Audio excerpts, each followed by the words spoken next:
Bien. Buenas noches a todos los participantes. Vamos a iniciar Licenciado, buenas noches. la segunda sesión. Buenas noches. Licenciado, buenas noches. Buenas noches. Vamos desde paso. ¿Alguien me puede decir hasta dónde hemos abarcado? ¿Qué es lo que hemos avanzado en la anterior sesión?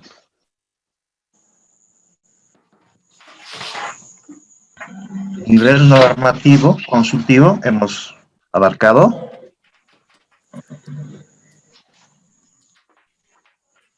Reglamento específico. Nos hemos quedado en ámbito de aplicación. Ahí nos quedamos, licenciado. Creo que estamos abarcados. Quedamos, licenciado. Ahí nos hemos quedado. Bien. Pero a manera de repaso.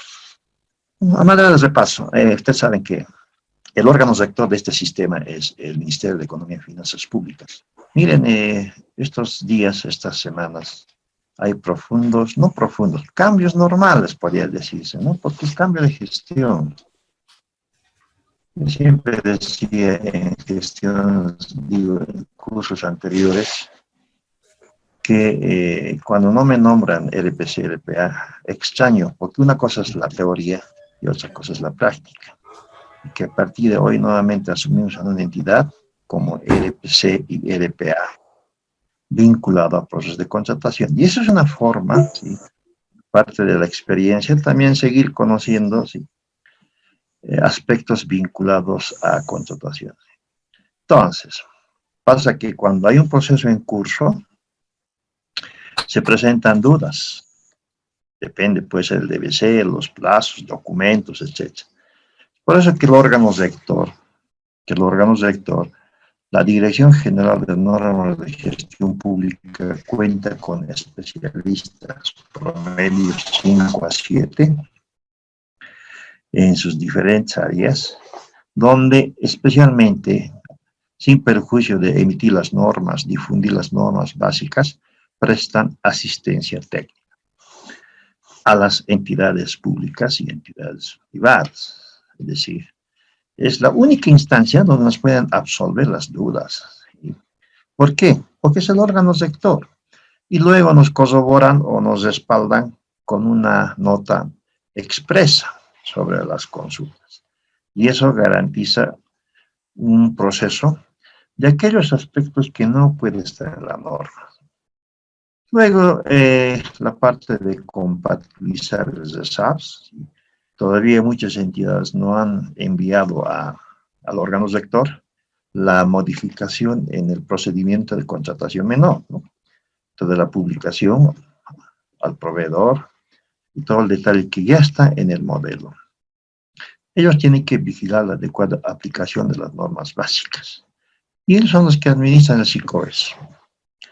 En cambio, nosotros como entidades públicas tenemos que cumplir y hacer cumplir las normas básicas del SAPS.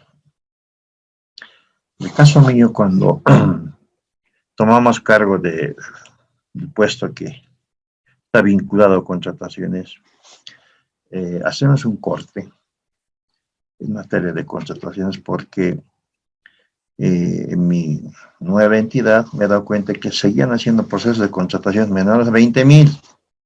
¿Por qué? Porque no se publica en el SICOES.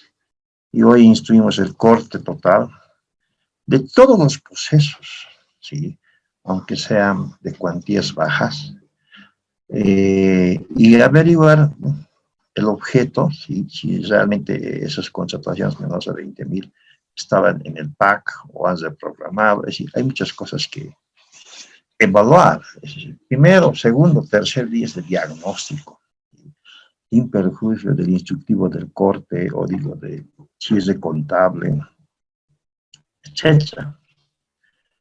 Entonces, es importante, ¿sí?,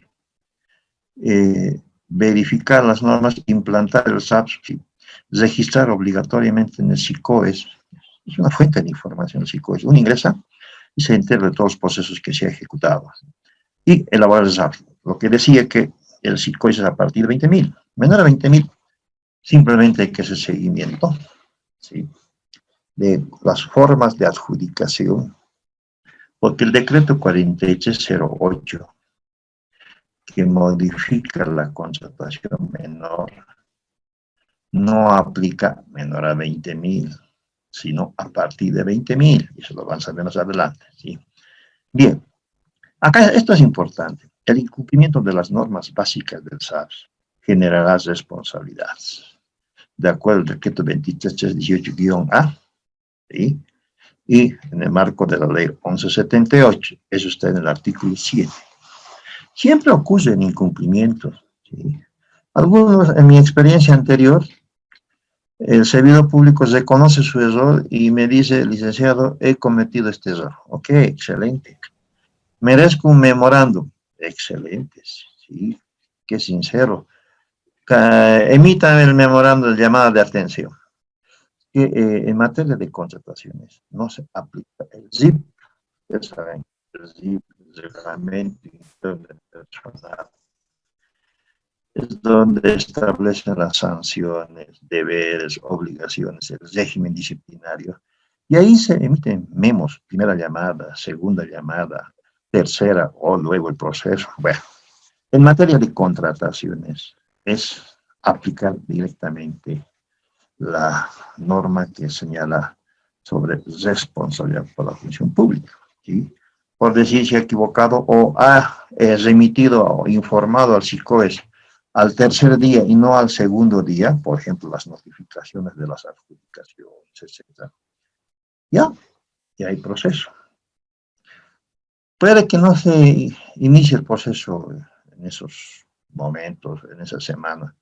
Tarde o temprano, mediante control interno, auditoría va a detectar esos incumplimientos. Por eso es importante en materia de contrataciones tener un equipo, ¿sí?, de trabajo que cumpla, ¿sí?, de manera rigurosa aspectos vinculados a las contrataciones. Bien, vamos a hablar del reglamento específico del SARS. Lo importante es que en el reglamento específico ya determina quién está a cargo de la unidad administrativa. Porque el decreto habla de unidad administrativa, ¿sí? En algún ministerio, ustedes saben que en un ministerio la estructura orgánica es DGA, el Director General de Asuntos Administrativos, Unidad de Recursos Humanos, Unidad Financiera y Unidad Administrativa, que es una jefatura, ¿sí? Y todo el mundo a simple vista pareciera que la unidad administrativa dependiente del director general, ¿sí?, es el que asume estas funciones. Pero en el reglamento específico ya aclara, hay una capita que dice que la unidad administrativa es la Dirección General de Asuntos Administrativos en un ministerio, o en las empresas, la Gerencia Administrativa Financiera, o en los gobiernos municipales, Secretario Municipal de Administración y Finanzas, o en las gobernaciones, Secretario Departamental, etc. Es decir, es el área. Miren, hasta el término en el decreto 181 dice unidad. Antes del decreto 181 decía área administrativa financiera, área legal, área solicitante. Lo que todavía mantiene el reglamento emitido por la Contraloría para fines de construcción de auditoría dice área, a todos, área. ¿Por qué? Si ustedes ven las normas básicas del SOA, Sistema de Organización Administrativa, hay estructuras en ese decreto y señala que el área organizacional es la dirección que contempla jefaturas, unidades organizacionales, en este caso, y dependientes. Dentro del área organizacional existe una unidad llamada unidad organizacional. Esa es la base, ¿sí? Entonces, tal vez debamos de decir área administrativa. Es una dirección que tiene más de 2 o 3 jefaturas dependientes. Esto ya está aclarado, y con esto ya quien asume no solamente procesos de contratación, sino vinculado también a todas las dependencias de esta unidad, en este caso la dirección, es el director general. Ahora, el reglamento específico realmente no es tan complicado, ¿sí? Hay un modelo ya elaborado por el órgano rector, donde simplemente hay que ir llenando los espacios que pide el modelo. ¿Sí? Señala, la MAE es el ministro de tantos, la MAE es el gobernador del departamento. Son cosas que hay que ir especificando. ¿Sí? En cambio, el objetivo, ámbito de aplicación se respeta, la norma se respeta. Hay espacios, dice, el RPC es el director administrativo financiero. El RPA es el jefe de la unidad de administración. Es decir, vamos aclarando, ¿sí?, en este reglamento los espacios que pide. En un momento dado, cuando ya terminamos el RESAPS, ya se convierte en un instrumento genérico, es decir, no hay muchos detalles. ¿Sí? Es por eso que muchas entidades elaboran sus propios reglamentos, digo, procesos y procedimientos administrativos. ¿Sí? Muchas entidades ya lo tienen, otras están recién elaborando y actualizando, en otras palabras, porque en el RESAPS es un solo instrumento. En cambio, cuando se hace el manual de procesos y procedimientos, se generan promedio hasta 30, 50 manuales. Un manual de procesos de contratación para AMPE, licitación, contratación menor, excepción, emergencias. Un procedimiento para administración de almacenes, activos fijos, muebles, inmuebles. Un procedimiento para disposición temporal definitiva. Solamente en el SAS se genera promedio 10 manuales. ¿Sí? Luego, para los otros sistemas. Todos los sistemas tienen que contar con manual. Por lo delicado que es el SAPS, es bueno contar con esos 10, depende de la magnitud, ¿sí? 12, 13 manuales, ¿sí?, de todas las formas de contratación. Porque el SAPS es un solo instrumento, ¿sí? Evidentemente aclara, especifica, pero también es genérico. ¿Dónde se compatibiliza? Órgano rector, Ministerio de Economía. Compatibilizado mediante un informe señalando que es compatible, la nota señala que deberán aprobar con una resolución expresa, dice, y que deberán remitir copia de la resolución y un ejemplar al órgano rector. Dice la nota. Entonces, compatibilizado, se aprueba la entidad, una resolución, nuevamente se envía al Ministerio de Economía con la resolución ya aprobada, con todas las formalidades. Bien, un reglamento específico está en función a su naturaleza, características y particularidades. Yo siempre comparo gobiernos municipales. El gobierno municipal de La Paz, con promedio, contando consultores y eventuales, tiene 10.000 servidores públicos, versus un municipio de provincia que tiene 50 servidores públicos. Claro que el desarrollo es diferente. El gobierno municipal de La Paz tendrá pues más de 15 RPC o RPAs, todos los subalcaldes son RPC, RPA, la magnitud de cada subalcaldía, etc. En cambio, en un municipio pequeño de 50 o 100 servidores públicos, suficiente un RESAP sencillo y corto. Bien, ahora sí vamos a ingresar al subsistema de contratación de bienes y servicios. Es decir, acá un poco viendo nuestra gráfica, no sé si está acá, más adelante, más una gráfica, que un componente sencillo, ¿sí?, de todo lo que es los sistemas de gestión pública. A ver, veremos acá si es que lo tengo todavía. Acá. Este módulo comprende simplemente el subsistema de contratación. Miren, es un pequeño componente, pero complejo, amplio y de especialidad, ¿sí? En la norma básica del SAP, el subsistema de contratación tiene 111 artículos, 111. Todo el sistema, o toda la norma básica, el decreto 181, tiene 236 artículos. Es realmente un mundo, ¿sí?, en materia de contratación. Y este subsistema, ¿sí?, porque manejo de disposiciones es otro tema, ¿sí?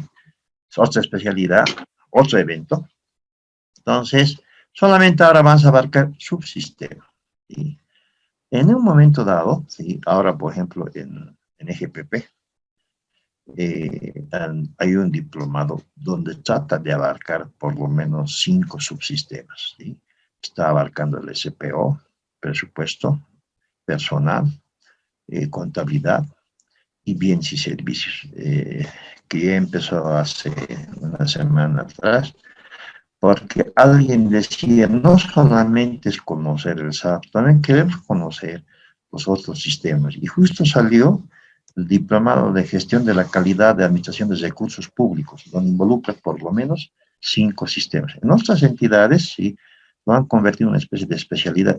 Esto es más que todo en maestrías de gerencia pública o maestría de gestión pública, es obligatorio, ¿sí?, abarcar los 8 sistemas, ¿sí?, aparte de los otros sistemas nacionales, el SPI, etcétera.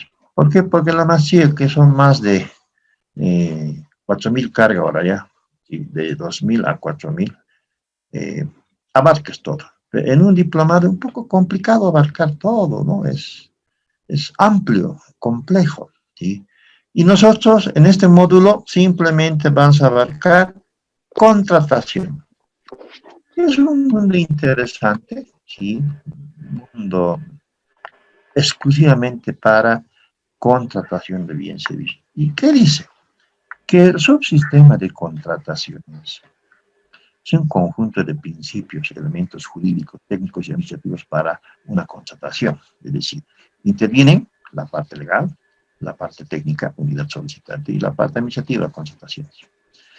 Al interior de un subsistema de contrataciones se desarrolla el proceso administrativo. ¿Qué significa?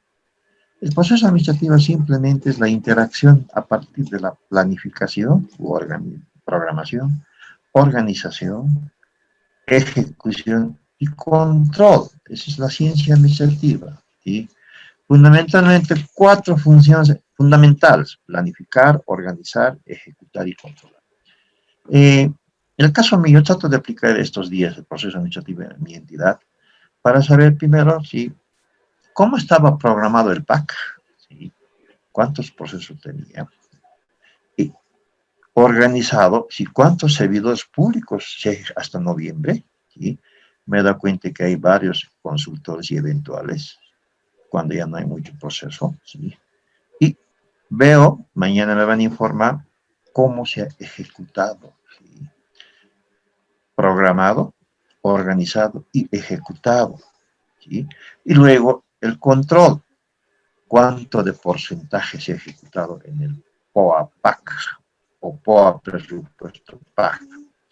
Es simplemente analizar, ¿no? Ese es un proceso administrativo que técnicamente me tiene que entregar en 24 horas, ¿sí?, porque de eso se trata, ¿sí? Es decir, no solamente al inicio, en cualquier momento se programa, se organiza, se ejecuta y controla. Y voy a ver si tengo remanente, entre comillas, personas que no están justificando.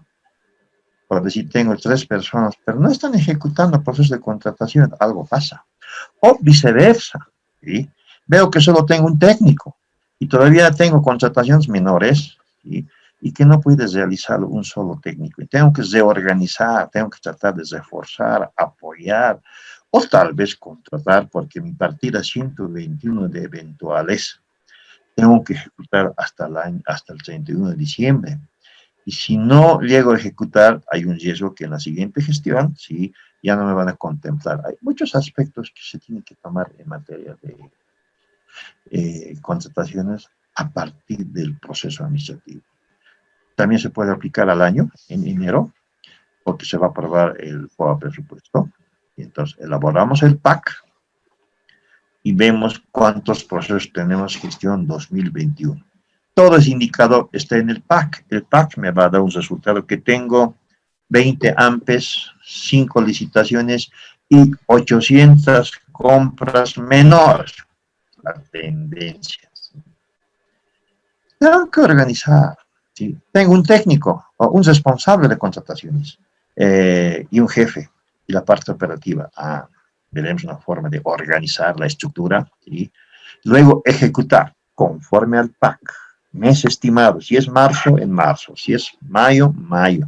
No puede haber prórrogas o modificar los plazos. El PAC es de cumplimiento. Luego, como dice la norma, cada trimestre se hace una evaluación por presupuesto, obviamente tiene que ser el PAC.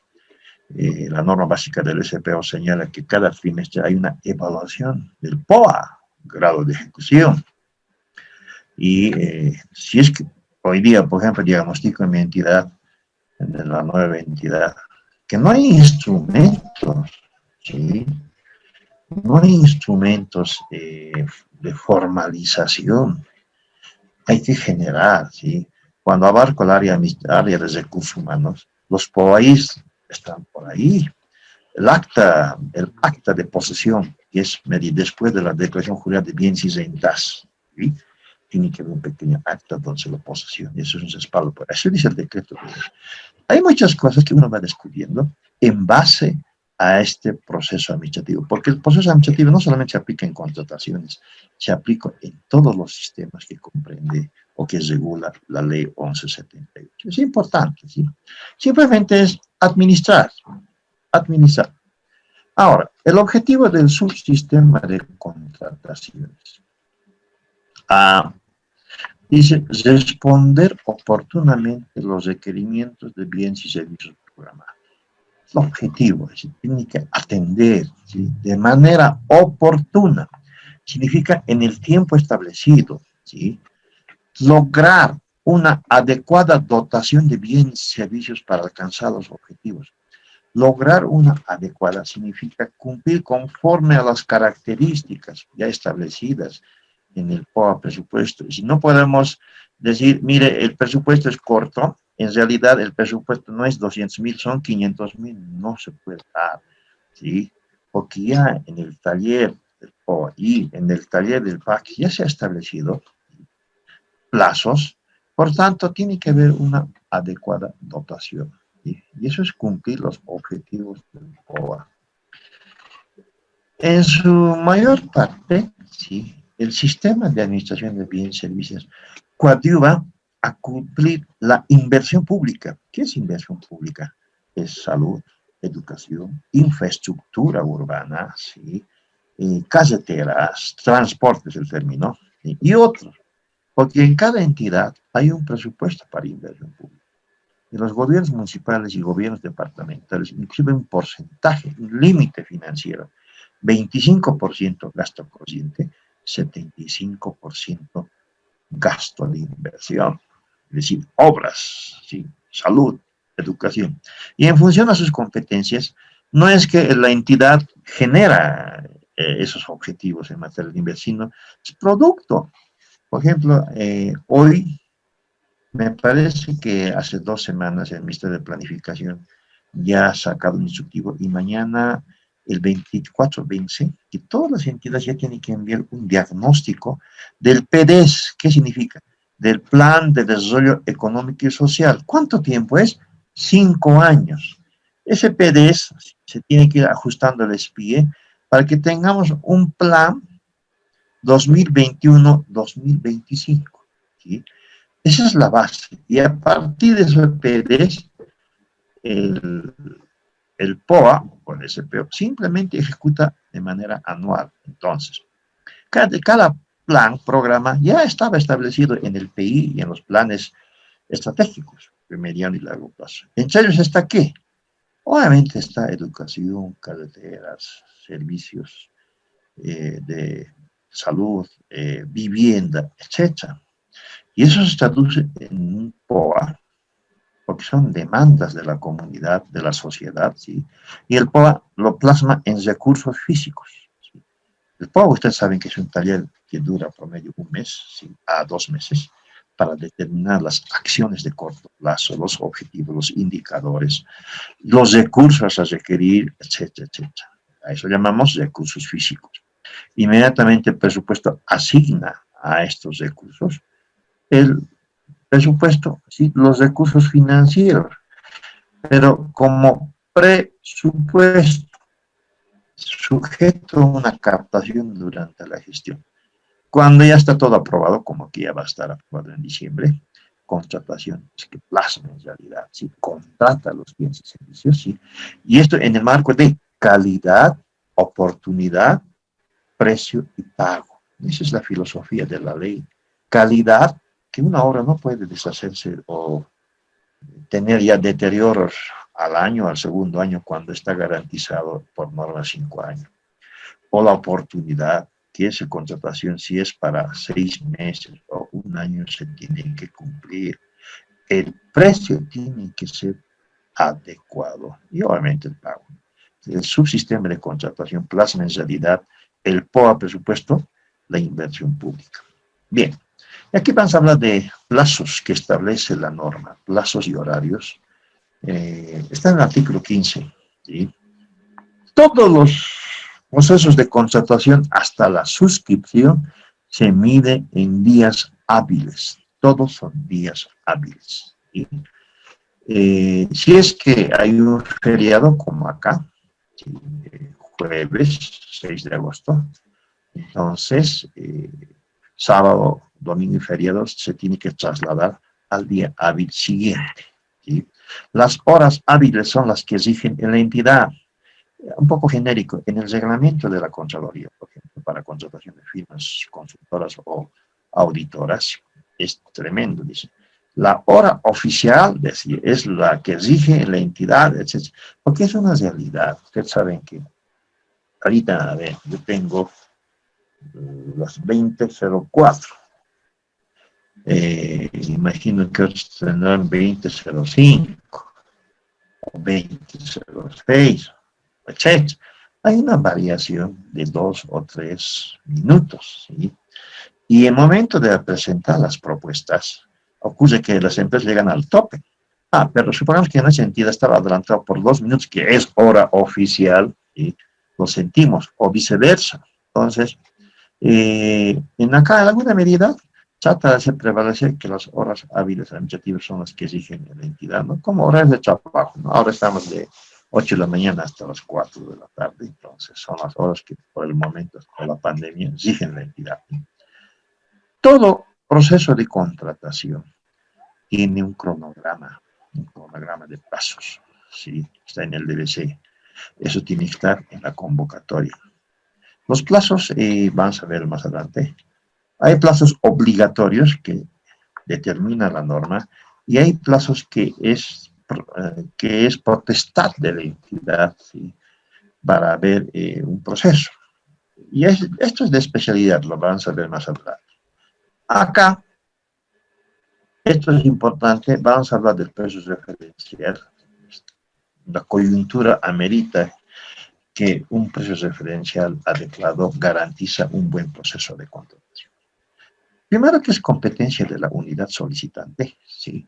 La unidad solicitante tiene que elaborar, ¿sí? O estimar el precio referencial. Este es el término que ahora los auditores están revisando. Si es erróneo, conllevará responsabilidad. Es una realidad, sí, hay diferencia de precios, mucho más ahora en los últimos tiempos por el material de bioseguridad. Son, uno diga, los emblemáticos que se han dado, como ser respiradores españoles, respiradores chinos, clínicas móviles, tantas cosas que se están viendo, que no se ha llegado a cumplir, que no han llegado a pagar y se lo están, alguna empresa lo ha recogido del departamento de Beni, la otra empresa no sabe qué hacer porque ya las MAES que firmaron el contrato, ministro de Defensa y ministro de Salud, ya no están. Se está viendo muchas cosas que se había dado en materia de contratación, que ni siquiera habían tenido presupuesto, ¿sí? A una instrucción, inaugurar, y ahora se lo están recogiendo. Es decir, algo pasó. Es decir, ni siquiera ha habido un precio referencial, ¿sí? ¿Cómo solucionan ese proceso de contratación?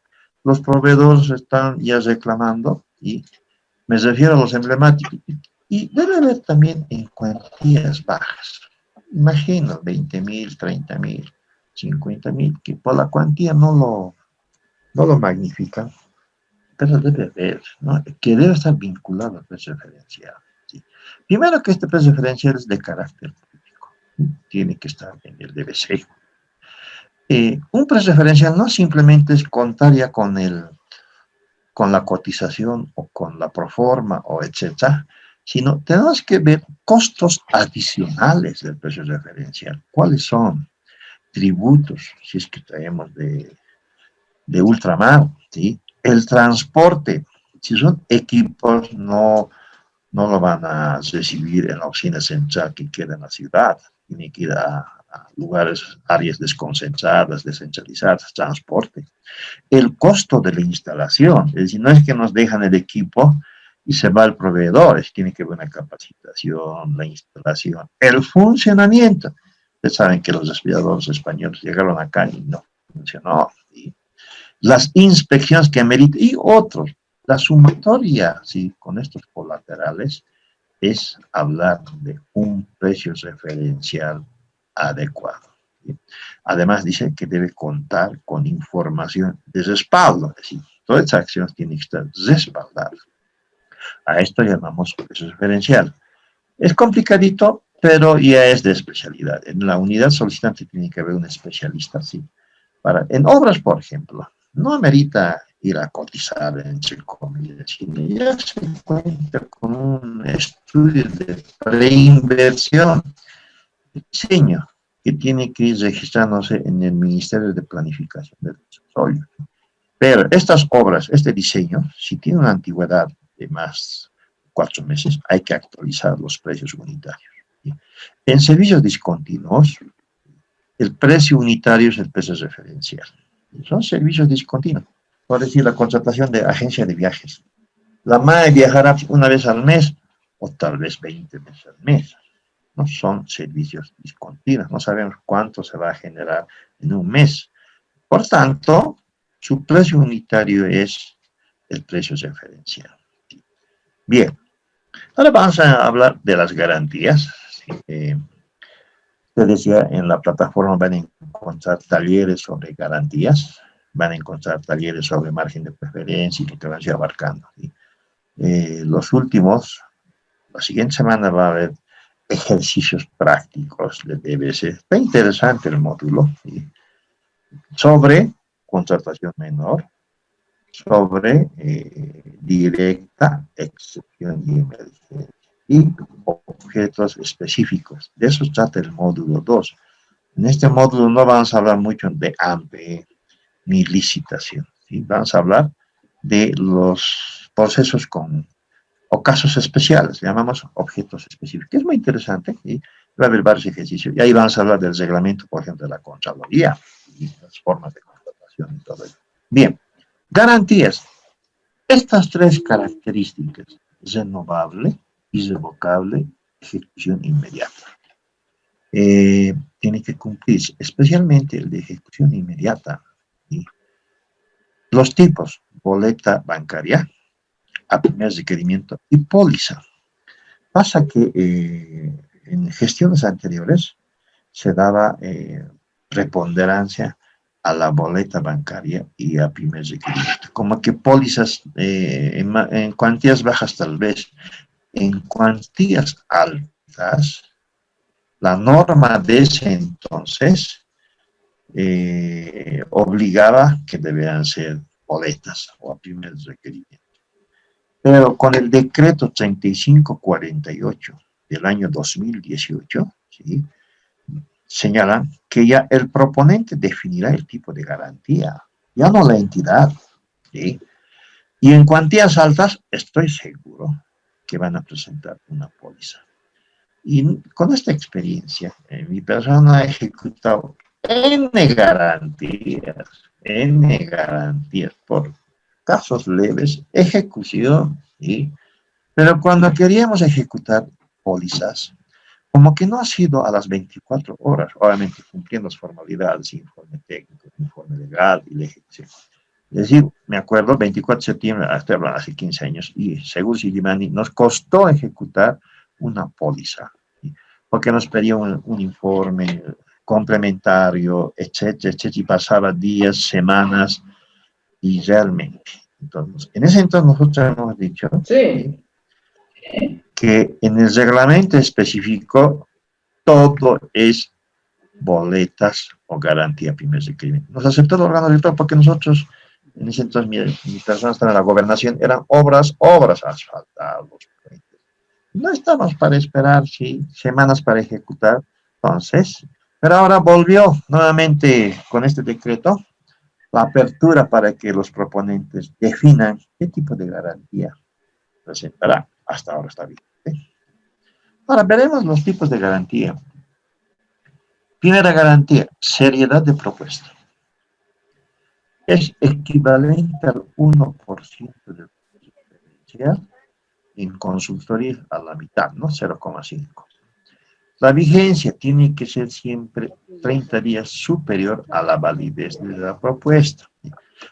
Pero en esta gestión, por el decreto 4285 y por la implementación de medios electrónicos para procesos de consultación, no se requiere, ¿sí? Se exceptúa la presentación de la garantía de cierre de propuesta, el decreto 4285. Y con el otro decreto de 4321 ya dicen que esta excepción, ¿sí?, será hasta el 31 de diciembre del año 2020. Luego, obviamente, volvemos a las condiciones normales. Asumiendo que ya en enero nuevamente se va a solicitar la garantía, ¿sí?, en AMPE es obligatorio a partir de 200. En servicios discontinuos y consultor individual de línea, es decir, no se requiere. Eso es con el último cambio. Lo que está en rojo son los últimos cambios que se han dado en materia de garantías, ¿sí? No requiere para consultor de línea. Para cumplimiento de contrato, ¿sí? ¿Alguien preguntaba? Bien, para cumplimiento de contrato es equivalente al 7% del monto del contrato. En licitación pública obligatoria. Pero si es AMPE y hay pagos parciales, primer pago, segundo pago, etc., se puede hacer una retención del 7% si es que son pagos parciales. Si no son pagos parciales, garantía de cumplimiento de contratos. Las pequeñas y microempresas tienen el derecho preferente. ¿Qué significa? Que estas pequeñas empresas pueden presentar su garantía equivalente al 50% del 7%. ¿Cuánto es? 3,5. O retención. Empresas públicas, retención. En servicios discontinuos, retención del 7%. Cuando salió el decreto 3548, el año 2018, 7 de julio o 2 de julio, se quisieron, reclamaron quiénes, agencias de viajes, por ejemplo. En ese entonces no se realizaba ninguna retención. Y a partir de este decreto, en servicios discontinuos, agencia de viajes, por decir, se realiza la retención del 7% obligatorio. Y en consultor individual de línea no se requiere ni se hará retención, ¿sí? Ustedes saben que antes del año 2018, para el consultor de línea, ¿sí?, luego del descuento de las AFPs, etcétera, el pago a las AFPs, más la retención, sus 7.000 bolivianos ya eran, por decir, 4.000, es decir, por la retención. Ahora ya no, ¿sí? No hay retención para el consultor individual de línea. Bien, correcta inversión de anticipo es otra garantía. ¿Qué significa? En montos altos se tiene que otorgar un anticipo del 20%. Ojo, 20%. Solo en un caso, ustedes ven, el decreto 2728, si se puede anotar, que es para contratación o adquisición de inmuebles en construcción, autoriza el 50%, es decir, se le puede pagar a esa empresa que está construyendo un edificio para oficinas, darle el 50%. Exclusivamente en ese caso, después es 20%. Pero en mi experiencia, cuando estuvimos en Sucre, me llamó la atención. Ustedes saben que el órgano judicial trabaja con entes financiadores. Creo que sigue hasta ahora. Esto era el año 2017. Estaba AECID de España, Dinamarca y COSUDE, ¿no? Cooperación Suiza. Todos ellos tenían un financiamiento al órgano judicial. Uno de ellos, por ejemplo, era implementar la conciliación judicial, ¿no? De los conflictos en materia civil, ¿sí? Uno de ellos era mejorar el CIREG, Sistema de Registro Judicial, era Dinamarca, equipos de computación. Creo que así de España era implementar otras materias en penal, ¿sí? Mejorar el sistema penal, que estaba yendo ligado al nuevo código del sistema penal en ese entonces, ¿sí? Pero financiaban y financiaban. Y después estaba llegando otro financiamiento para mejorar derechos reales, derechos reales todavía depende del órgano judicial. La suerte es que el órgano judicial, por su caos, más que caos, el desconocimiento de la parte administrativa financiera es llamativo, ¿sí? El desconocimiento en alguna medida, por ejemplo, del anticipo, es decir, descubrimos que había un anticipo del 30, 40%. Mi persona siempre hace un pequeño diagnóstico al tomar posesión y ve que estos procesos no van, ¿sí? Solicitamos informes. Y desde arriba, desde el pleno, justifican señalando que si no ejecutaban ese financiamiento, no sé si era Dinamarca o COSUDE, han tenido que ejecutar dando un anticipo del 30, 40 y ejecutar, porque el riesgo era que si no ejecutaban hasta cierto tiempo, el financiador iba a hacer una especie de, primero, la sanción, sí, el convenio iba a tener observaciones e iban a devolver los costos de ese financiamiento. Entonces había una especie de desesperación y alguien dijo, debe haber un genio ahí en Sucre, dijo, no, ¿por qué no nos damos 50-50 y hemos solucionado? Y luego otros 50 y hemos ejecutado. Creo que no era por ahí, pero lo habían hecho así, ya injustificado. Pero igual, en la norma no habla del 30 ni 40 ni 50, habla del 20%. Puede ser 15, puede ser 10, pero máximo 20%. Correcta inversión, ¿sí? No dice incorrecta inversión. En materia de obras, por ejemplo, promedio son 90 días calendario mínimo a partir del anticipo, ¿no? Para fines de preparación, instalación de faenas, traslado de maquinarias, etc. No cumplen los 90 días, ejecutamos, ¿sí? Y ya, obviamente, ya es rescindir con la empresa la resolución del contrato. Hay otras garantías, denominada adicional a la garantía de cumplimiento de obras. Bueno, esto es solo para obras, ¿no? Dice que deberán presentar su garantía cuando su propuesta económica esté por debajo del 85% del precio referencial. Supongamos que el precio referencial es 1.000.000 y esta empresa presenta 850.000 o por debajo 800.000, se adjudica, pero tiene que presentar una garantía denominada garantía adicional al cumplimiento del contrato de obras. Y ahí esta forma de adjudicación, ¿no? Como que lleva, así, cuanto más bajo presente la propuesta económica, se adjudica, ¿sí? Pero hay que presentar una garantía. Cuando hacemos el cálculo de la garantía que está en el ejercicio, ¿sí? La plataforma, no soluciona el problema. Es decir, con esa garantía no ha solucionado la calidad, por decir, ¿sí? ¿Será que por eso que a partir del año 2010 nuestras obras ya no duran 12 años, 10 años? Aquí en La Paz, la carretera Cotapaxi-Santa Bárbara ha sido inaugurada en el año 2005, ya tiene 15 años de... Bueno, todavía ya se ha culminado el año 2002-2003, pero hasta que hagan la recepción provisional, nadie quiso recibir la obra Cotapaxi-Santa Bárbara, la recepción provisional. Los ingenieros, fiscales de obra, todo el mundo se ha enfermado y no había recepción provisional. Han tenido que emitir una resolución, ¿sí? De excepción para recepcionar, porque ¿quién iba a firmar una obra, ¿sí? que costaba, por decir, estaba programado con 80 millones de dólares y que se haya ejecutado casi en 200 millones. Tremendo, desaparecieron todos los fiscales. Pero se ha hecho la decepción y hasta la fecha, si ustedes, los que estamos en La Paz, viajamos a los Yungas, todavía está ahí la carretera, ¿sí? Pero aquel que se ha inaugurado el año 2015, ¿ya? Y vayan a ver la obra, al tercer año ya está deteriorada. Por eso hay que analizar si en qué medida estas garantías solucionan las obras ejecutadas, ¿sí? Habrá que modificar esto 85% o habrá que anular. Bueno. Luego tenemos el último, que es funcionamiento de maquinaria y equipo. Esta es una novedad, ¿sí? Antes no había. Es el 1.5, o de tensión, ¿sí? Para que nos garantice que el equipo está funcionando, ¿sí? Pasa que funciona el primer día, ¿sí? Y a la semana siguiente ya no funciona.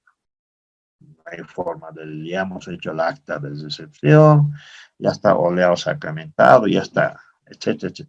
Ah, pero con esta garantía no, cambió las cosas. Podía oscilar, no sé, 30 días, tal vez 60 días, sí, el buen funcionamiento de la máquina. Y si no funciona, obviamente se ejecuta la garantía, etcétera, y la reposición. Bien, estas son las garantías que están en los talleres de la plataforma. Vamos a hablar del método de selección y margen de preferencia, que también tenemos otros talleres sobre esto. El taller de garantía es sencillo. Nosotros vamos a colocar, o está ahí, o tal vez ya lo han visto, hay un monto X, garantías en el propuesto, tiene que ser en base al, digo, al precio referencial. Cuando yo revisaba los ejercicios, ¿sí? En alguno colocaban el 1% de la propuesta económica, no, es del precio referencial. Con eso ya tenía menos, por decir, menos 5 puntos. Hay que tener mucho cuidado y simplemente calcular el 7%, calcular el 1,5 y ahí está la respuesta, ¿sí? El ejercicio es realmente sencillo. Ahora vamos a hablar de métodos de selección. Esto está en base a los últimos cambios que se han dado con el decreto 4272 de junio 2020. Primero, existen por norma 5 métodos de selección. 5 métodos de selección. ¿Cuáles son? Calidad, propuesta técnica y costo. Calidad, presupuesto fijo, menor costo, precio evaluado más bajo. Cuando hablemos de contratación de firmas auditoras o empresas para auditoría, solamente hay un método, se llama calidad y costo.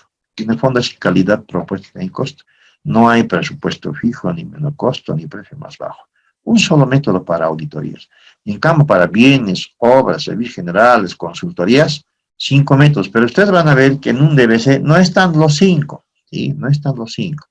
Cuando hablamos de calidad, propuesta, técnica y costo, es al puntaje más alto, ¿sí? Porque la propuesta económica tiene 30 puntos y la propuesta técnica tiene 70. Se hace una especie de, eso lo vamos a ver ese ejercicio, simplemente es determinar el puntaje mínimo, 50 habilitante para técnica, y se adjudica al puntaje más alto. Es decir, acá no determina el precio más bajo, sino la calidad y propuesta técnica. En calidad simplemente es ver la parte técnica, obviamos la parte económica, ¿sí? Vemos aspectos técnicos, sobre 70 puntos se adjudica. No llega mínimo habilitante 50, no llega a 50, queda descalificado. Presupuesto fijo es un método que se aplica casi en todo lo que es consultoría individual de línea. Significa que el consultor tiene que presentar su propuesta, pero no necesita presentar su propuesta económica. Hay que obviar. ¿Por qué? Porque la entidad ya tiene el presupuesto para pagar al consultor en línea. Es decir, hay una escala salarial, se llama cuadro de equivalencia.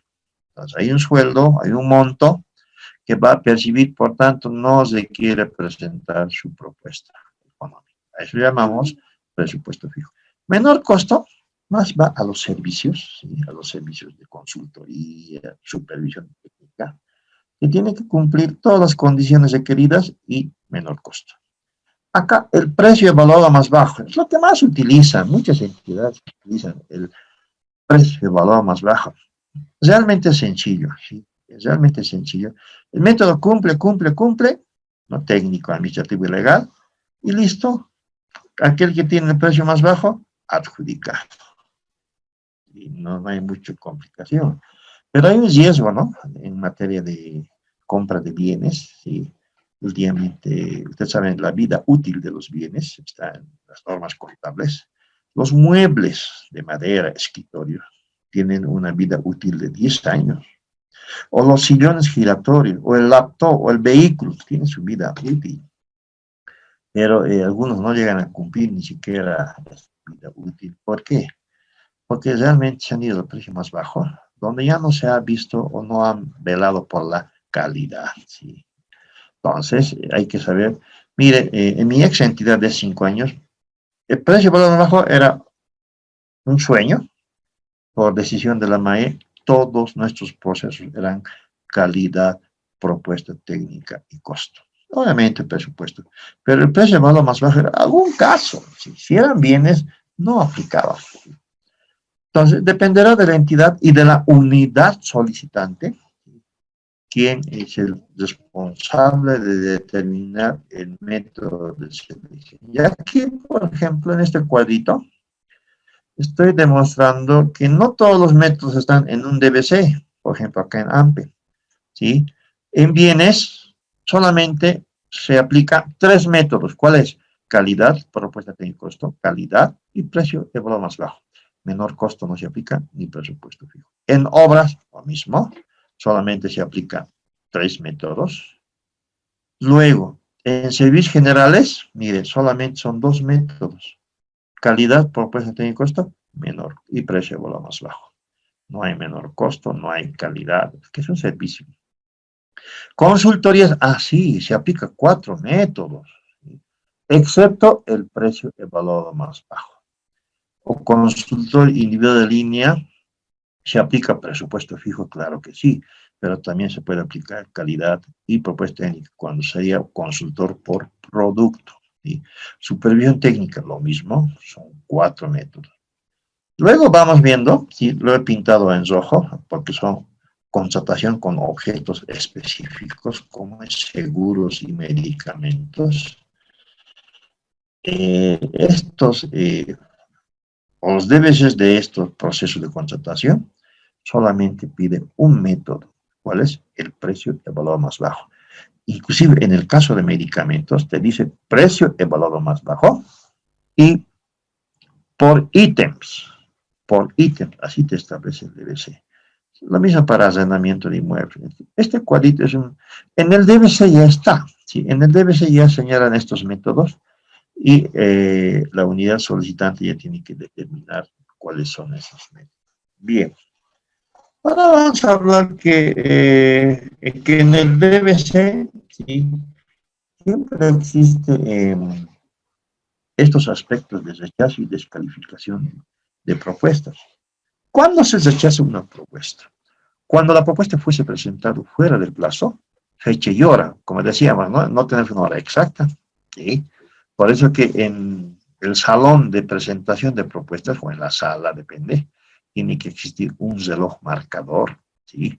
Que coincida con el reloj de la entidad, es decir, el control de personal, etc.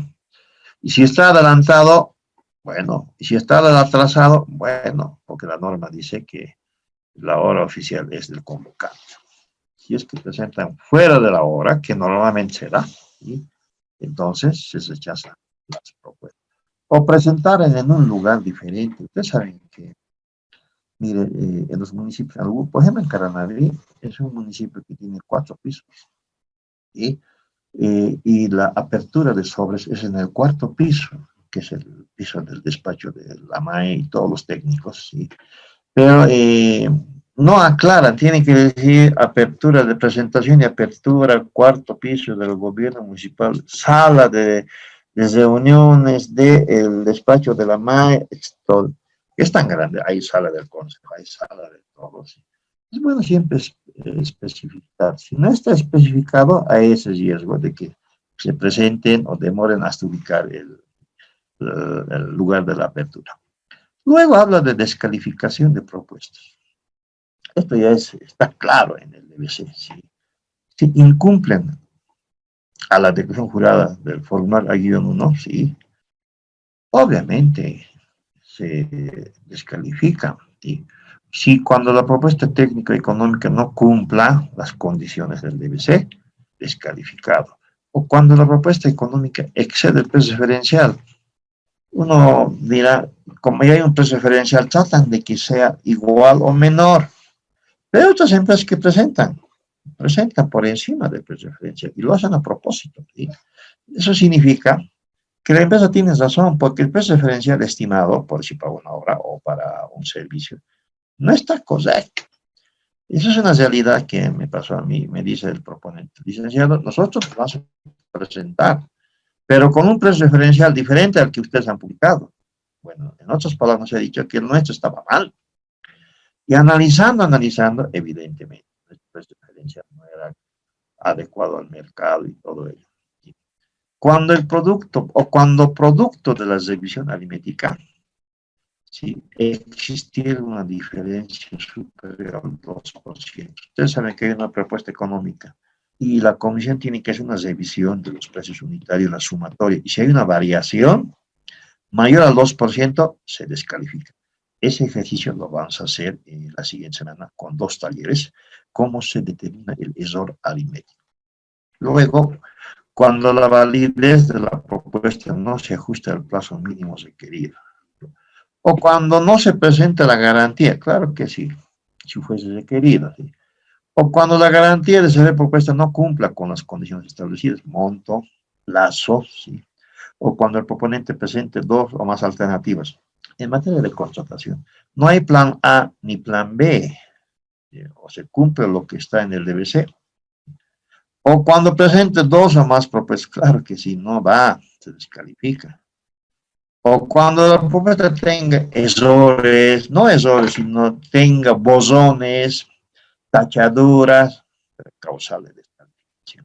O cuando se presente errores no subsanables, eso lo van a saber, ¿sí? Cuando hablamos de errores subsanables, aquí está.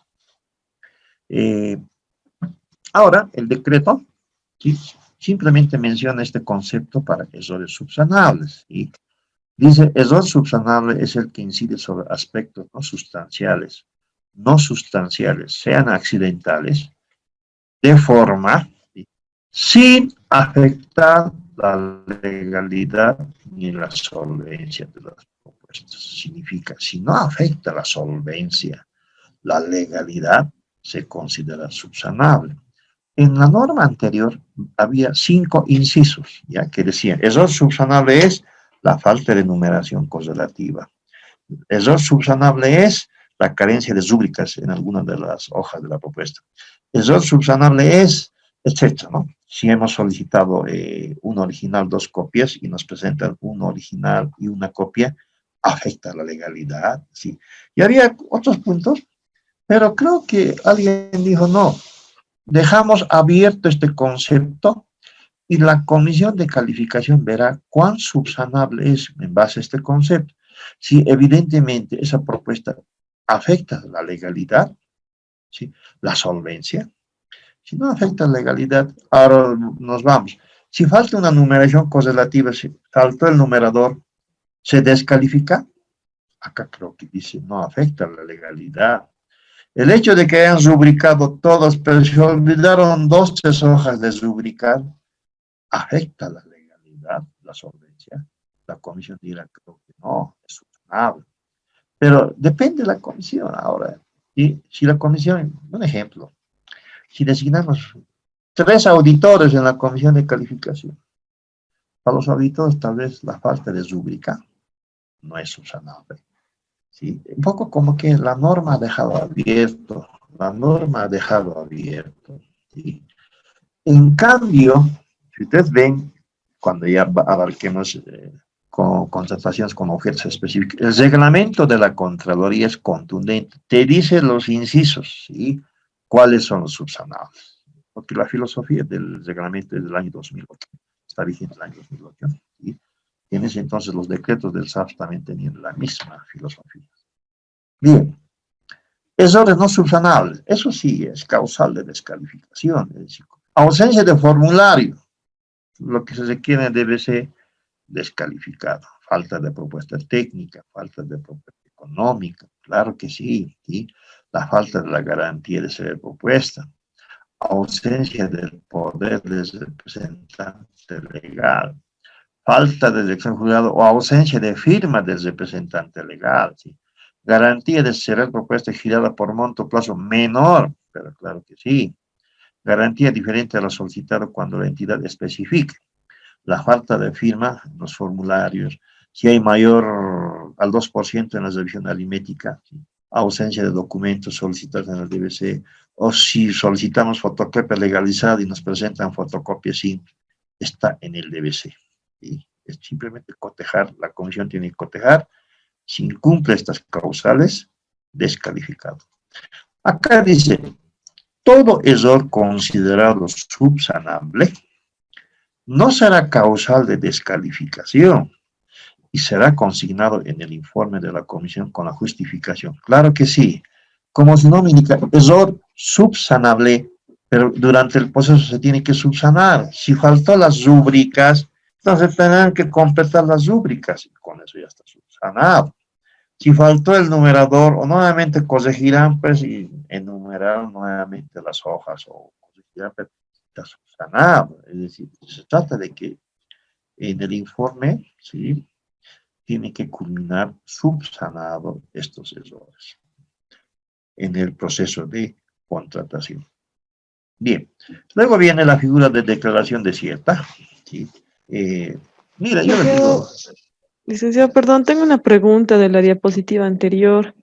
a ver, El tema de las propuestas dice errores no subsanables.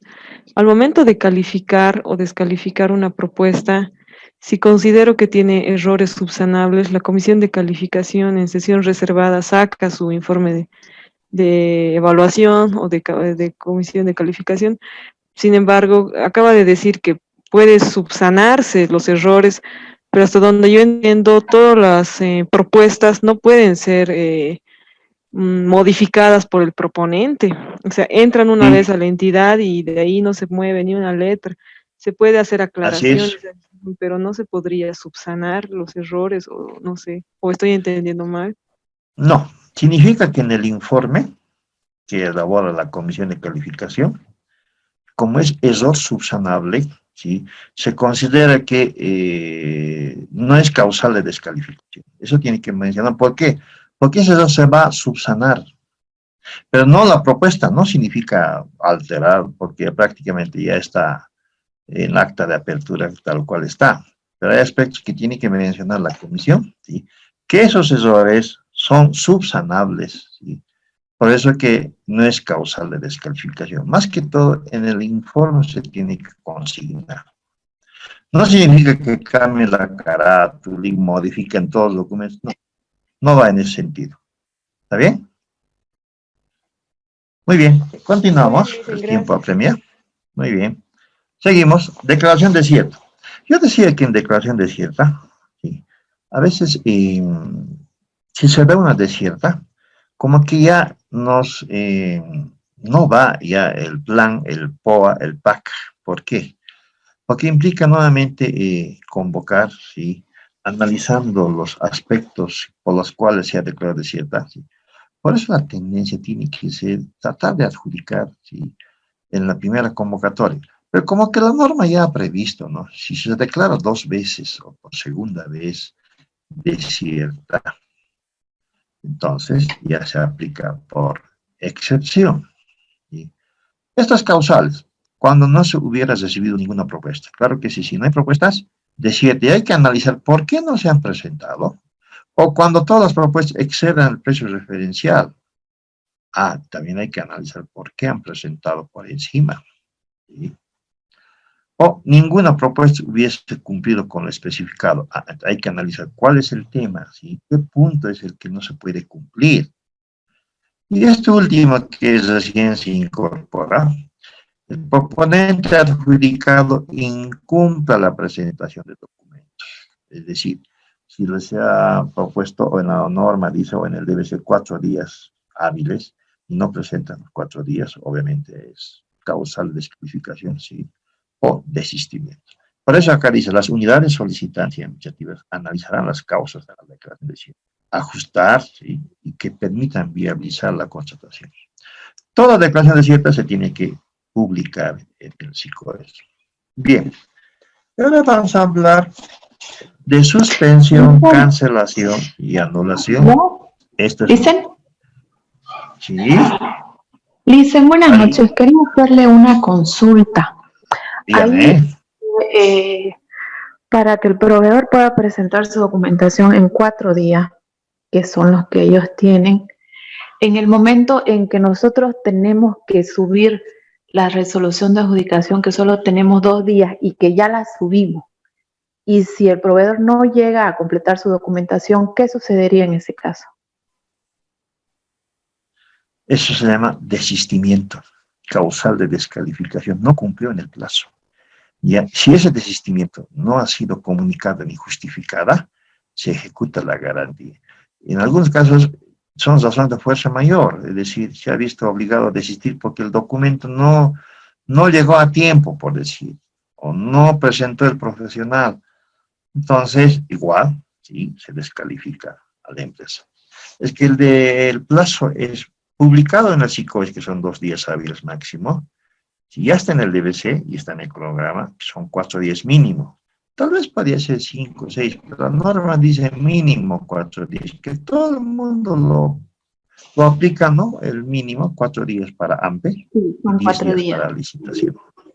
Sí, para AMPE. Y licitación tiene 10 días hábiles. ¿Sí? Entonces tiene que hacer todo el esfuerzo. Por eso es que esta causal no había. Se ha dado estos casos. Entonces han incorporado el inciso D del artículo de declaración de cierre, porque se ha visto que en muchos casos sí se da, no presentan los documentos. A esto llamamos desistimiento.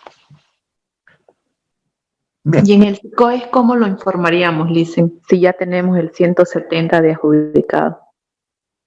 Con otro formulario, ¿sí?, señalando que cuando se realiza el castigo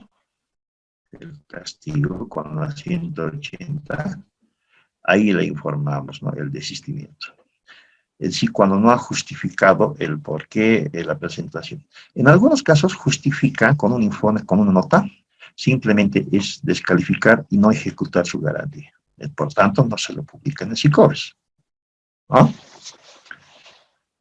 Cuando hablamos de SICOES vamos a explicar ese detalle de los plazos y cómo se aplican los formularios. Está bien, Licen, muchas gracias.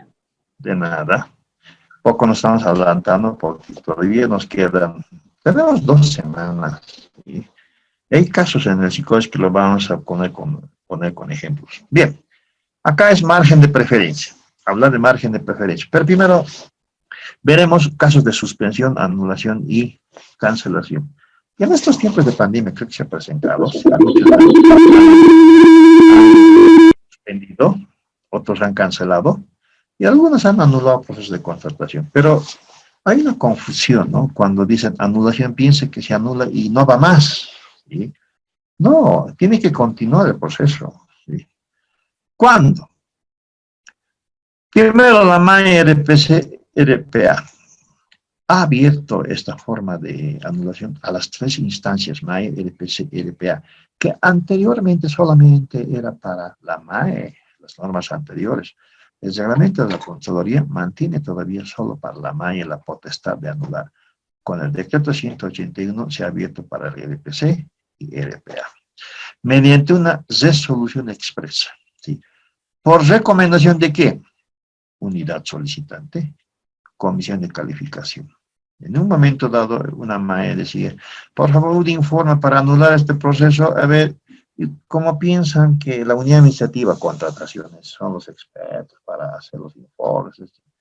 Le dice al técnico de contratación, urgente, un informe para cancelar o anular. Obviamente, ¿no? Hay personas que se brinda, aquí está el informe, salió la anulación. Y ahí va la pregunta. Unidad administrativa no puede elaborar informes para cancelar. En la norma está clarito, es unidad solicitante o comisión de calificación. Bueno, según corresponde, pero son estas dos instancias. ¿Cuándo? Hasta antes de la suscripción del contrato o emisión de orden de compra u orden de servicios, ¿sí? Y a veces nos damos cuenta, ¿sí? No hay filtros, ¿sí? Llega la firma de la MAE y más bien la MAE tiene un especialista en verificar procesos y descubre errores, inobservancia. Entonces, la MAE tiene que anular. Y yo siempre recomiendo, al mejor cazador se le va la libre. ¿Sí? En unos gestiones anteriores, mi persona me contrató una MAE solamente para eso. Era asesor de gestión, pero no asesoraba la gestión, sino solamente verificaba las carpetas y tenía que colocar mi sellito de que está ok, mi mosquita, mi sellito. Y si el ministro no veía mi sello, no firmaba el contrato. Es decir, pero yo dije, señor ministro, usted es MAE, también tiene que dar una revisión. No tengo tiempo, suficiente tu firma. No confíe, señor ministro, a mí también se me puede ir. Pero siempre, ¿no? Unas instancias tienen, a otros no tienen, ¿sí? Y no hay quien se los detecte. Ok, y hemos generado causales de anulación, etc. Entonces, antes de la firma. Pero ¿qué pasa? En algunas entidades, creo que son en el interior del país, ¿sí? Anulan cuando ya han suscrito el contrato, ¿no? A muchos reclamos, Vox Populi, que ese proceso está mal, que ese proceso, etc. Y la MAE dice, señores, sale la prensa, dice, este proceso se ha anulado porque no se va a pagar, etc. Pero ¿cómo hablar de anulación? Si el contrato ya han suscrito, ¿sí? Es otra realidad. Entonces, son aspectos que hay que especificar, ¿sí? Eso se tiene que publicar en el SICOES, ¿sí? Mesa de partes. Y acá la entidad no asume responsabilidad alguna respecto a los proponentes. ¿Cuándo se suspende? Razones de fuerza mayor o caso fortuito. Fuerza mayor, ¿no? Podría ser la pandemia, desastres naturales, emergencias. O caso fortuito, convulsiones sociales, ¿sí?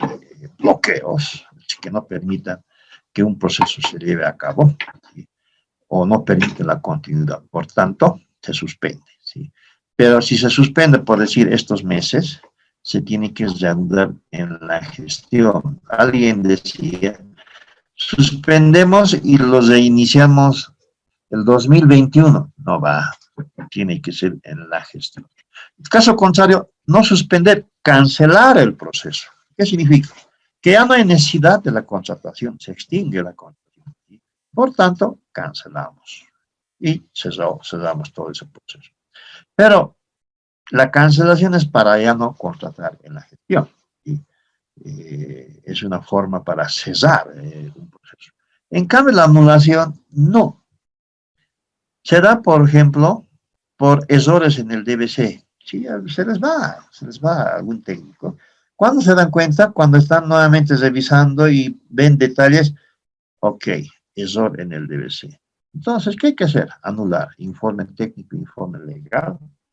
Acá dice, cuando sea por error en el DBC, la entidad deberá publicar nuevamente la convocatoria. O por inobservancia. ¿Sí? Hemos detectado errores, hemos detectado que el proceso tiene vicios de nulidad.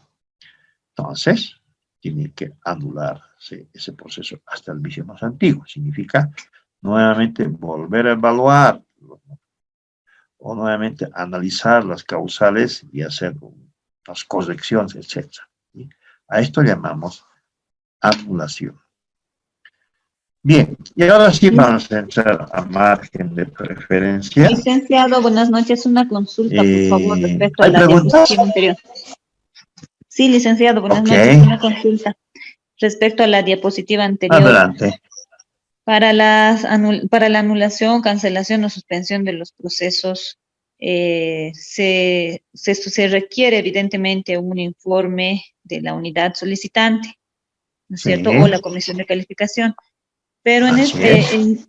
solo aplicaría esto en casos de que ya los procesos estén colgados o Sí. iniciados en este caso, no para las actividades previas. ¿Cómo se procede en esa No, instancia? estos procesos son los que ya se han iniciado y están en curso a través del SICOES. Hay plazos, ¿sí? Es decir, todas las formalidades en un proceso de contratación normal, AMPE, licitación, etc. ¿Sí? Esas son las figuras. Porque las otras modalidades son diferentes, ¿no? Porque no hay SICOES, terminado el proceso de contratación, se hacían informan al SICOES y a la Contraloría. Eso tiene otras características, lo van a ver también en este módulo. Estos son para aquellos procesos que tienen un curso normal, que todos los actos se están publicando en el SICOES.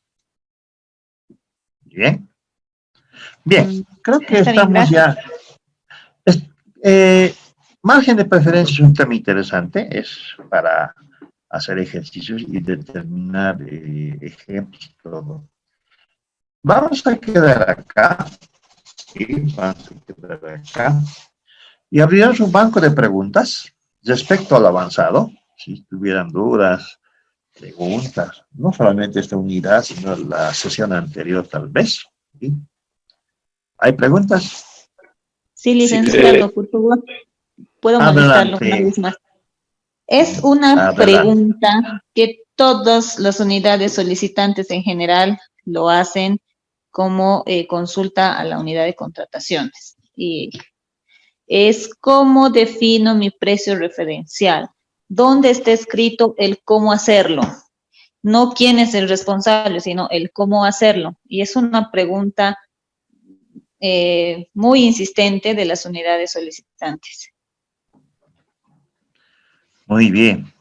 Es verdad, ¿sí? Piensan que el área de contrataciones, la unidad administrativa, de acuerdo a la entidad, son los que tienen que solucionar las dudas de, no solamente de la unidad solicitante, sino también la parte legal inclusive, ¿sí? Porque piensan que, evidentemente, por su formación y especialidad, el área de contrataciones maneja la norma, pero tiene que ver cómo se solucionan los problemas. Cada unidad solicitante tiene que tener un operador, entre comillas se llama un técnico enlace, ¿sí? Para todos los procesos. Si la entidad es de magnitud, puede tener hasta 2 o 3. Eso hay que especificar, ¿sí?, en los manuales de procedimientos. Yo quisiera que entren así, si es que todavía está en la página, los manuales de procedimientos de ASFI. Personas trabajó 6 años en ese sentido, y nuestros manuales eran realmente, es decir, el contacto con el enlace, ¿sí? Porque a los enlaces se los capacitaba, era una capacitación intensa, y el enlace de la unidad solicitante ya sabía el mecanismo, además era el enlace, como se nos indica, y solucionamos problemas. Porque ni el jefe, ni el director, en algunos casos, años luz, algún jefe, ¿sí? Entonces, el enlace era una persona que tenía cierta especialidad, ¿sí? Y ellos ya saben la forma de cómo tienen que realizar o estimar el precio referencial, la forma de que las actividades previas, todo lo que es PO, presupuesto, la certificación. Son los enlaces. Si no hay esa forma de trabajo en una entidad, Juan Pérez, tú Perícolos Palocho, no funciona. Por eso que en una entidad tiene que también normal. Y eso no está en el RESAPS, ¿sí? Están en los manuales de procesos y procedimientos. Por eso es recomendable que cada unidad solicitante tenga el especialista. Y el especialista ya sabe los mecanismos de cómo va a realizar, por ejemplo, estimar el precio referencial. Que no es tan difícil, ¿no? Bien, ¿otra pregunta? Sí, licenciado, yo tengo una pregunta sobre el tema de las Adelante, Milenka. anulaciones. Sobre el tema de las anulaciones y cancelaciones, si bien en el SICOES se llena el formulario CIENE, y obviamente necesito un CUSE para ello, entonces, sin embargo, la norma no dice que la suspensión, cancelación y anulación solo corresponde en la modalidad AMP, ¿no? Esto es global para todos los procesos de contratación. Sí. Entonces, en un proceso menor, digamos, de 30.000 bolivianos que no tiene un CUSE, digamos, adjudicamos una empresa, pero por alguna razón anulamos el proceso de contratación, pero ¿cómo se anula ese proceso menor? También tendría que haber un informe técnico, ir a jurídico, informe legal, resolución, aunque no se cuela el psicoes, porque generalmente dicen, como no se va a colgar al psicoes, poco más, ya no lo ven como procedimiento, pero a la lectura, a la letra muerta de la 181, tampoco esto está dirigido a una modalidad de convocatoria pública para todos los procesos, dando a entender que es un proceso menor, así no tenga psicoes, no tenga acuse, también debería asociarse con ese procedimiento. Ese es el dilema, ¿sí? Porque esos procesos sin convocatoria, obviamente que no tienen el código CUSE. No tienen, porque no tienen convocatoria. Aquellos procesos con concertación menor, excepción, que son con convocatoria, son sujetos a este procedimiento, ¿sí? Porque sin el CUSE no vas a poder informar al psicoes. Y ese es el vacío, pueden decirlo, ¿sí? Los que se publican, ¿sí?, con convocatoria, sea excepción, emergencia menor, claro que sí es aplicable esta forma. En los otros, no. Porque no tienes el código y no puedes informarlo, ¿no? Esos son los defectos que todavía hay que solucionar porque son pretextos, a pesar que las directas de excepción no llegan a una cancelación, ven la forma de solucionar. Raras veces son las que se están cancelando, anulando las cuantías con o sin convocatoria. ¿Ves? Muy bien. Ha sido un gusto compartir en esta sesión. El día... Licenciado, una pregunta tengo. Adelante. Sí, adelante. Cuando se hace una anulación en la resolución que saca la MAE, en la parte dispositiva, ¿qué cosas más o menos tiene que tener de contenido para que se pueda viabilizar la cancelación y no se tenga problemas, ¿no?, posteriores? Sí.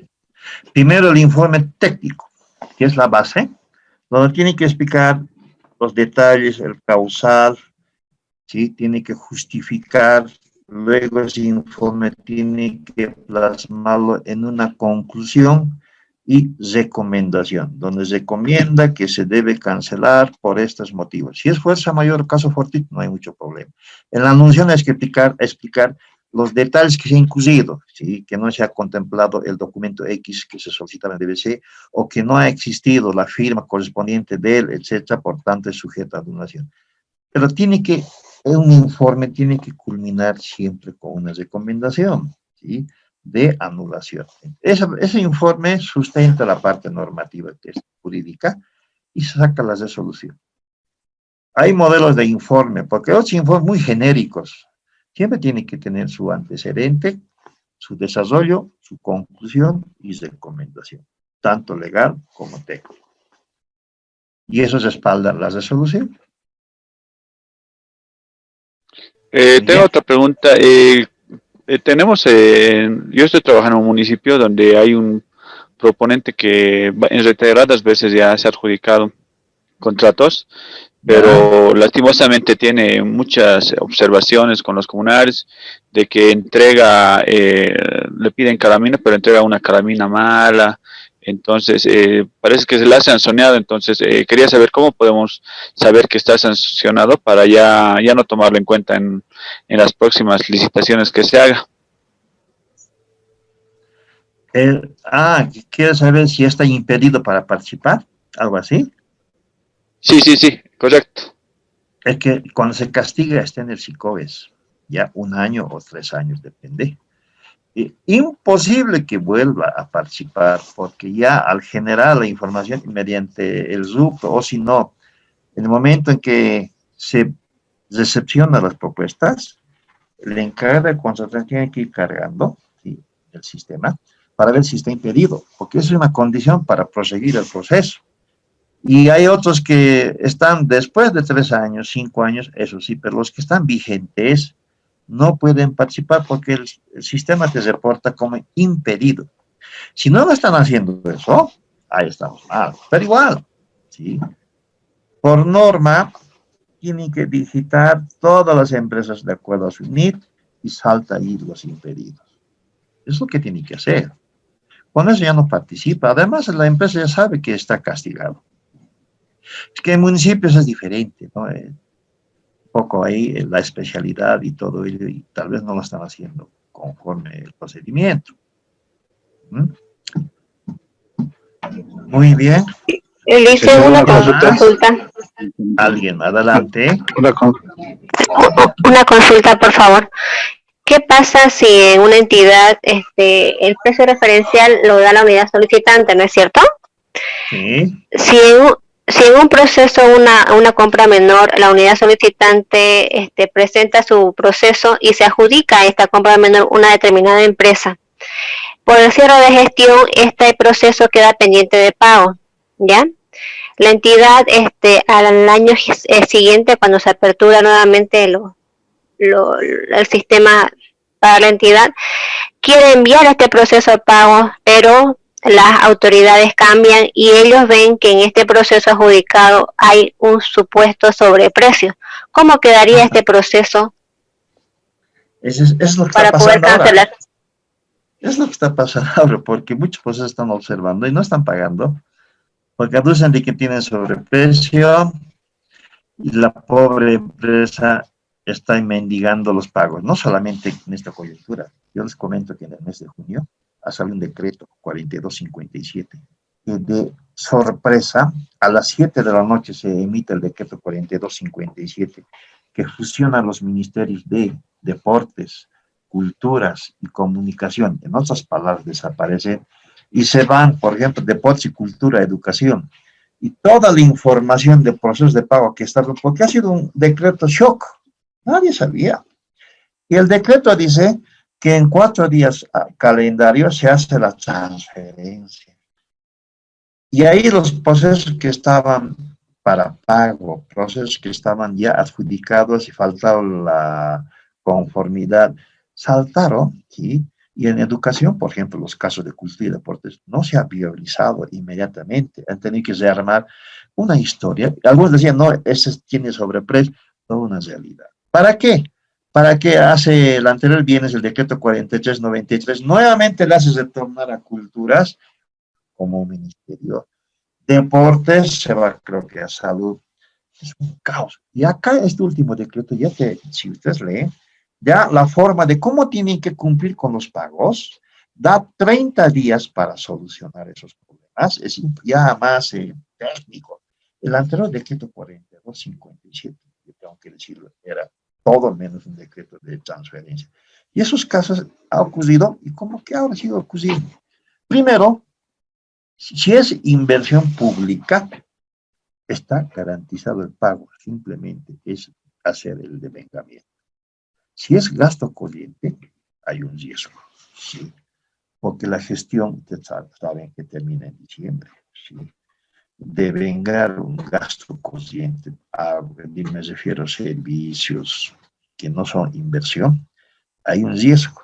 Por eso que un proceso de contratación hay que cerrarlo, sí, hasta el 15 de diciembre, y eso, sí, para que luego los pagos, si no sale el pago, hay un riesgo.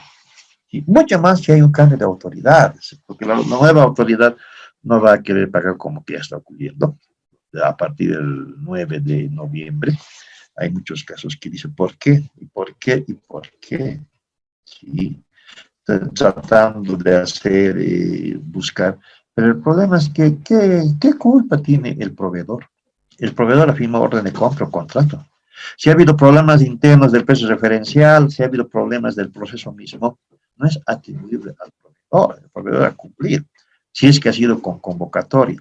Pero si ha sido una contratación discrecional, sí, ahí también hay que determinar. Y está ahí el precio referencial, ¿sí? Si realmente ha sido sustentado, ¿sí? Ha sido precio de mercado, un aspecto que se está dando en esta coyuntura, pero si es inversión pública, no creo que haya problema, solamente podría darse problema en gasto de funcionamiento. ¿Bien? Licenciado, una consulta. Adelante. En un proceso de contratación, ¿cuántas veces es permitido anular el proceso por algún error? Una sola vez se anula.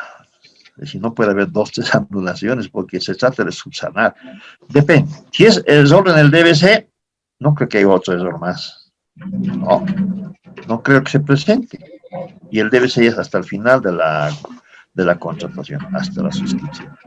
La inobservancia podría ser que la comisión de calificación o el informe legal, sí, pero raras veces se dan 2 veces. Es una sola vez porque se detecta previa a la firma de contrato todos los puntos observados y desemboca en una sola anulación.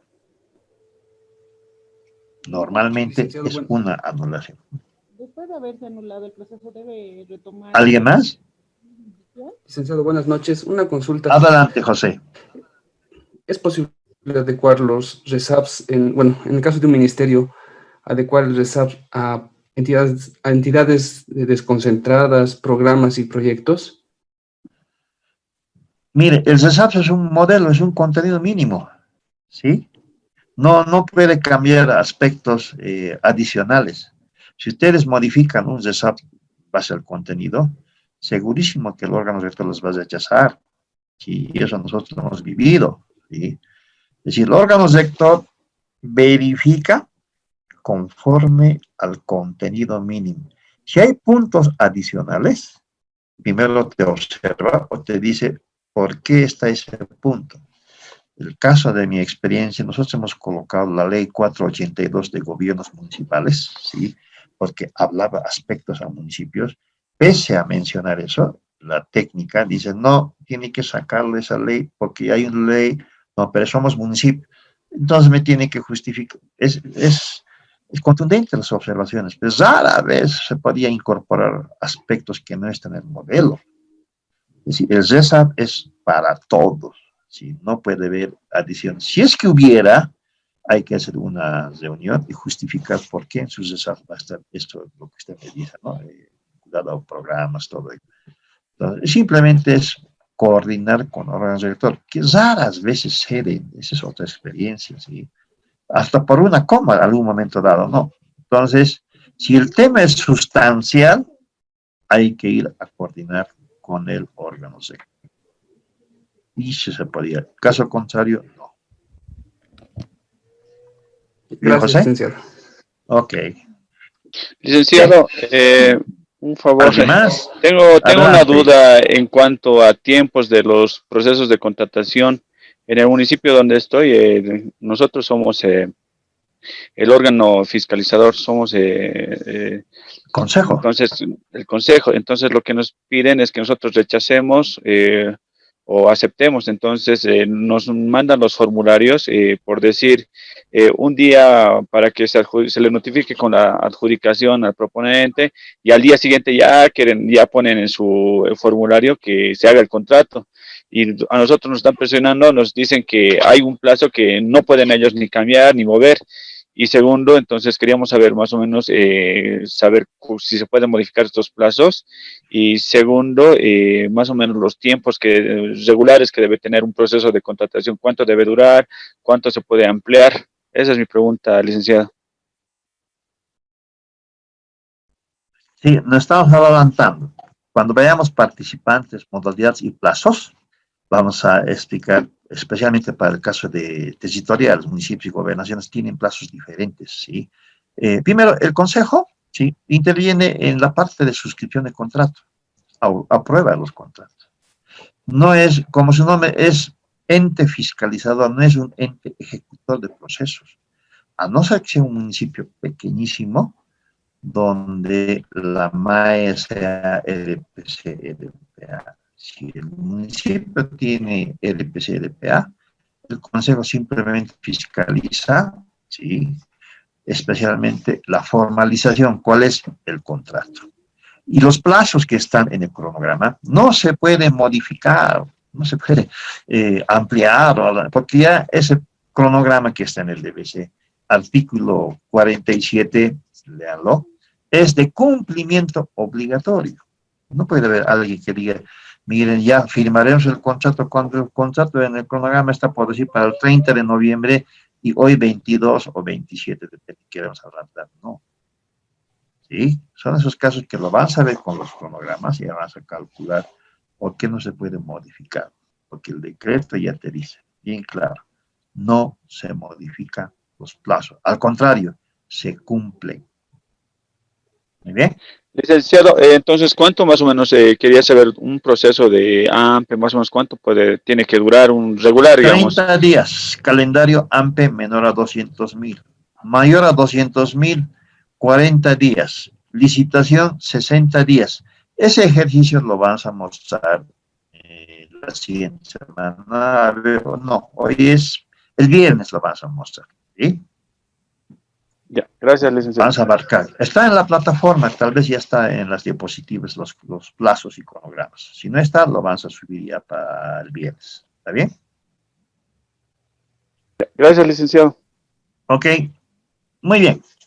Ha sido un gusto compartir, sí, me encanta cuando hay muchas preguntas, sí, algunas ya estamos adelantando, y tenemos todavía 4 sesiones por recorrer, hay mucho que hablar de contratación. Entonces nos vemos la siguiente sesión el día viernes, y gracias por su participación. Hasta el día viernes. Hasta luego, licenciado. Hasta luego, Que licenciado. tenga buenas noches, licenciado. Hasta luego. Buenas Gracias. noches. Licenciado, no se olvide del checklist, ya le había dicho en la anterior clase, no sé si ya lo ha Caramba, subido. soy amnésico, sí, sí. Bien que me he hecho recuerdo. ¿Ya? Bien.